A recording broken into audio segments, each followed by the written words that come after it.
La idea o creencia de que Jesús descendió al infierno surge allá por los años 390, 400 después de Cristo y tiene su base principal en unos documentos que les denominan el Credo de los Apóstoles.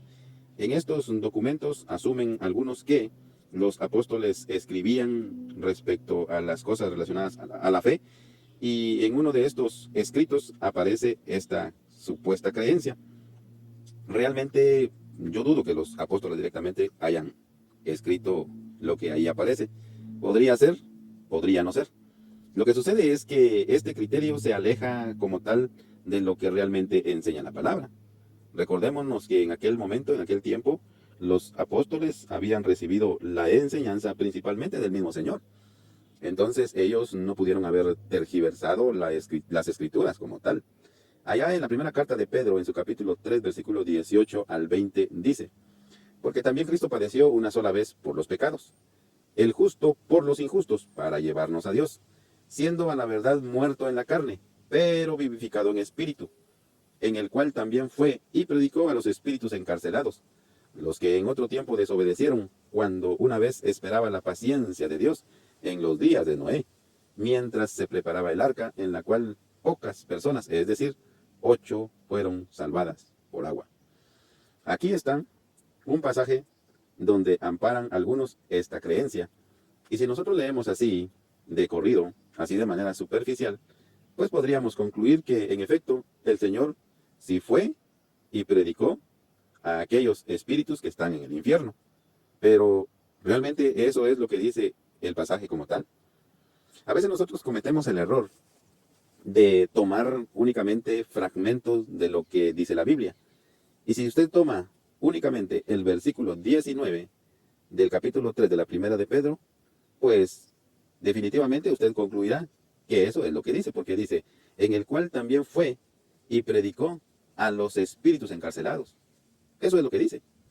Entonces usted dice, bueno, espíritus, almas, predicó, pues fue allá a dar su sermón y estaban encarcelados, infierno. Pero no podemos nosotros concluir así de manera simple, de manera básica, el versículo como tal. Olvidémonos de los versículos y leamos de corrido. Dice, porque también Cristo padeció una sola vez por los pecados, el justo por los injustos, para llevarnos a Dios, siendo a la verdad muerto en la carne, pero vivificado en espíritu, en el cual también fue y predicó a los espíritus encarcelados, los que en otro tiempo desobedecieron, cuando una vez esperaba la paciencia de Dios en los días de Noé, mientras se preparaba el arca, en la cual pocas personas, es decir, 8, fueron salvadas. Si nosotros nos olvidamos de los versículos como tal, entendemos que esa predicación, ese pregón en aquella oportunidad, se les hizo a aquellas personas en el tiempo de Noé. Eso es lo que está diciendo el versículo. En el tiempo de Noé también a aquellas personas se les predicó que había un medio para obtener la salvación. ¿Y cuál era ese medio? El arca. El arca era el medio de salvación. Y dice que esa era una predicación que apuntaba a Cristo. Es decir, en espíritu, espiritualmente estaba hablando de ese medio de salvación que se manifestaría después a la humanidad. Pero desde ese tiempo ya se les venía predicando a las almas. ¿Y por qué dice encarcelados? Porque así está el hombre en la actualidad. El hombre hoy en día está muerto en sus delitos y pecados. Está encarcelado. No puede hacer nada para liberarse por sí solo. Únicamente creyendo en el Hijo de Dios, en el unigénito Hijo de Dios, puede obtener la liberación de esas cadenas. Eso es lo que está enseñando el pasaje ahí. Ahí no dice que el Señor fue al infierno, como dicen algunos que dijeron los apóstoles. Como les digo, yo tengo mis dudas, porque esa declaración no armoniza con lo que la Biblia enseña. Esta predicación se le hizo a aquellas personas en el tiempo de Noé. ¿Pero qué pasó? Pues no quisieron creer. Dice que Noé era pregonero de justicia. O sea, él predicaba. Él, mientras se construía el arca, durante aquellos 120 años aproximadamente que duró la edificación de aquel gran barco, también le predicaba a la gente. Viene un gran diluvio, viene un juicio de Dios y la única manera en la que se puede salvar la gente es entrando al arca que estoy construyendo. ¿Qué hacía? ¿Qué hacía la gente? Pues muy probablemente se burlaban de Noé. Muy probablemente se mofaban de él, como el día de hoy sucede. Se les predica a las personas que en Cristo hay salvación y no creen. Se burlan. ¿Cómo puede ser posible que solamente creyendo ya soy salvo, dicen algunos? No, hay que hacer algo. Pero no, eso es lo que está enseñando el pasaje. Esos espíritus encarcelados era la gente que vivía en el tiempo de Noé. La paciencia de Dios, dice, ¿por qué? Porque durante todo ese tiempo se les predicó, pero ellos no creyeron, no quisieron creer. Eso es lo que está explicando el apóstol Pedro. Y también hay otro pasaje, hay otros 2 versículos en la carta a los Efesios que pareciera que dice eso. Y dice, Efesios 4, 9 y 10.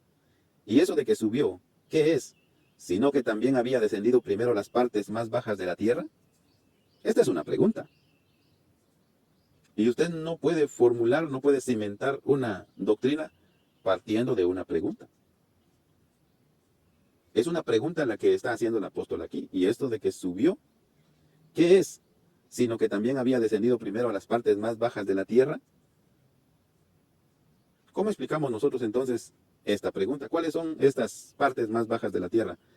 Pues podríamos pensar, sin alejarnos de lo que realmente enseña la palabra, podríamos pensar en aquel paraíso terrenal que estaba en aquel entonces, en el tiempo del Señor, antes de que muriera el Señor, donde iban las almas cuando morían. Donde estaba Abraham, ¿se acuerda? Lucas 16, 20, por ahí usted puede leer aquel pasaje. Cuando murió el rico y llegó a aquel lugar de tormento, el Hades. Y también murió el Lázaro, el pobre. Pero él fue llevado, fue trasladada su alma al paraíso de Dios, al seno de Abraham. Ahí estaban todos aquellos creyentes que habían muerto, podemos pensar, desde Abel, desde el justo Abel, al que mató Caín. Ahí estaba el alma de aquel justo hasta el último, quien, pues solo el Señor sabe quién va a ser el último que va a llegar a aquel lugar. Pero, ¿qué sigue diciendo? El que descendió es el primero que también subió por encima de todos los cielos para llenarlo todo. Y ese mismo pasaje también sigue diciendo que él llevó cautiva la cautividad. Entendemos por medio de lo que aparece, el pasaje que aparece en Efesios, que el Señor llegó a aquel lugar y libertó a aquellas almas que estaban en aquel lugar, porque allá en Isaías dice que el Seol ensanchó su morada, el infierno ensanchó su morada. Pues ya no están ahí.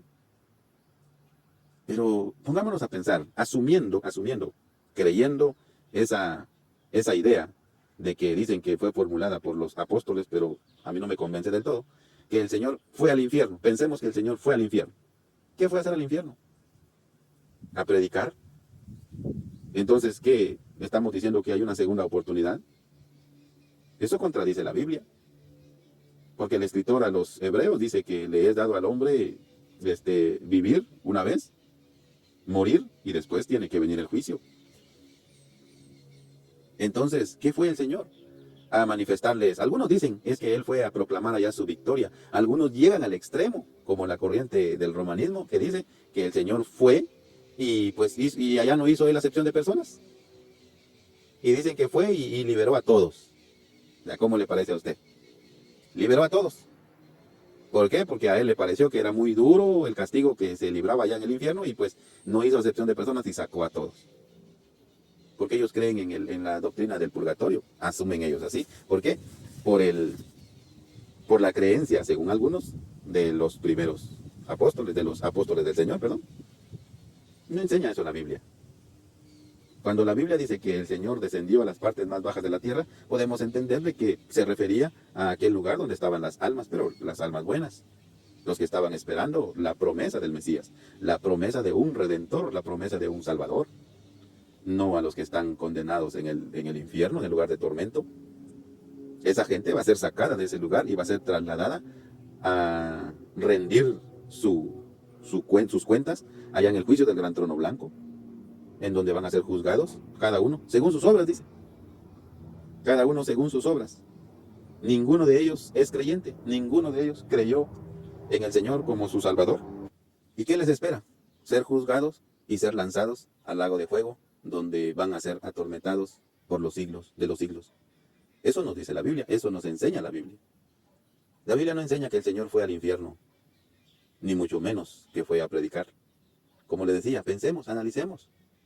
Cuando nosotros escuchemos a estos expositores en las distintas redes sociales, analicemos qué pudo haber ido a predicarle el Señor a aquellas personas.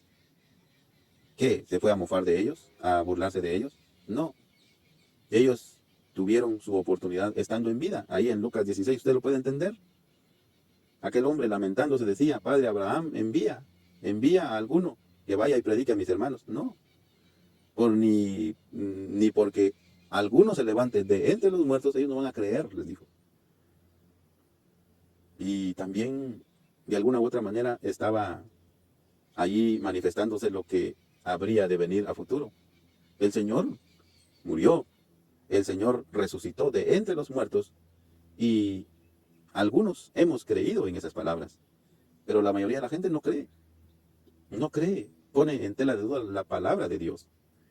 Y pues concluimos con esta reflexión para usted. Venga el Señor Jesucristo, crea en Él. No crea usted que hay una segunda oportunidad, no crea usted que está el purgatorio, porque de alguna u otra manera la gente dice, bueno, pues yo me voy a portar bien, voy a procurar la manera de vivir lo mejor posible, sin meterme con ningún tipo de persona, sin meterme a problemas con la gente, incluso de pronto vamos a hablar un poquito, hay gente que cree que por el hecho de estar diezmando y vivir una vida desordenada, de alguna u otra manera el Señor va a decir, bueno, mija, tú viviste un tanto desordenada, pero pues tú dabas el diezmo, voy a hacer una excepción, pobrecita, pobrecito, te voy a dejar pasar. No. ¿Y por qué llega a pensar eso la gente? Por corrientes como esta. Porque creen que de alguna u otra manera el Señor va a hacer una selección allá de entre los menos peores, por así decirlo. Y que Él va a decir, bueno, este no fue muy malo que digamos y lo voy a sacar de aquí. No, no existe eso. La oportunidad es hoy. Si oyeres hoy su voz, dijo el Señor, no endurezcáis vuestros corazones. De manera que queda abierta la invitación para usted. Crea en el Señor Jesucristo y será salvo por la eternidad. Bendiciones y hasta la próxima.